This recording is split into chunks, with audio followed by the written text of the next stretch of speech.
আলোচনা প্রসঙ্গে যে বলা হয়ে থাকে যে আল্লাহ সবখানে আছেন,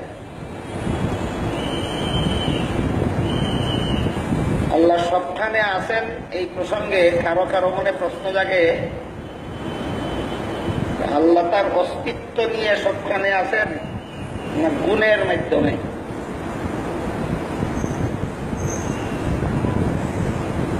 এটাকে যদি কোনো মাখলুকের বেলায় যদি এই ধরনের প্রশ্ন করা হয়, প্রশ্নটা এইভাবে হয় যে তিনি অমুক জায়গাতে আছেন সত্তাগত ভাবে না গুণগত ভাবে। সত্তাগত ভাবে আল্লাহ আছেন সবখানে না গুণগত ভাবে আছেন সবখানে? এই প্রশ্নের জবাব পরিষ্কার। আল্লাহ সত্তাগত ভাবে যেমন জমিনে নাই, আল্লাহ সত্তাগত ভাবে আসমানেও নাই। আল্লাহ সত্তাগত ভাবে যেমন পাতালে নাই, তেমনি ভাবে আল্লাহ সত্তাগত ভাবে আরশেও নাই। কিন্তু কোরআনের বিভিন্ন আয়াতে যে আল্লাহ কোন আয়াতে আরশে আছেন বলেছেন, কোন আয়াতে আসমানে আছেন বলেছেন, কোন আয়াতে আমাদের সাথে আছেন বলেছেন, যে যেখানে আছি তার সাথে সেখানেই আছেন বলেছেন। এটা সত্তাগত ভাবে নয়, গুণগত ভাবে। কারণ আল্লাহর সত্তা কোন স্থানের মুখাপেক্ষী নয়, এটা হইল মূল কথা। আল্লাহর সত্তা কোন স্থানের মুখাপেক্ষী নয়। যখন কোন স্থান ছিল না তখনও আল্লাহর সত্তা ছিল। প্রমাণ হয়ে গেল যে আল্লাহর সত্তা স্থানের সাথে সম্পৃক্ত না। কিন্তু জগৎ সৃষ্টির পরে জগতের কোন একটা দুলার কণাও এমন নাই যার মধ্যে আল্লাহর গুণ বিদ্যমান নাই। কাজে আল্লাহ সর্বত্র বিরাজমান গুণগত ভাবে। সত্তাগত ভাবে আল্লাহ আসমানেও নেই। কাজে যারা বলে আসমানে, এদের এই প্রশ্নের কোনো ফলাফল নাই। যারা বলে আল্লাহ আরশে আছেন অন্যখানে নাই, তারাও বলতে বাধ্য হবে যে আরশে আল্লাহ সত্তাগত ভাবে নাই, গুণগত ভাবে আছে।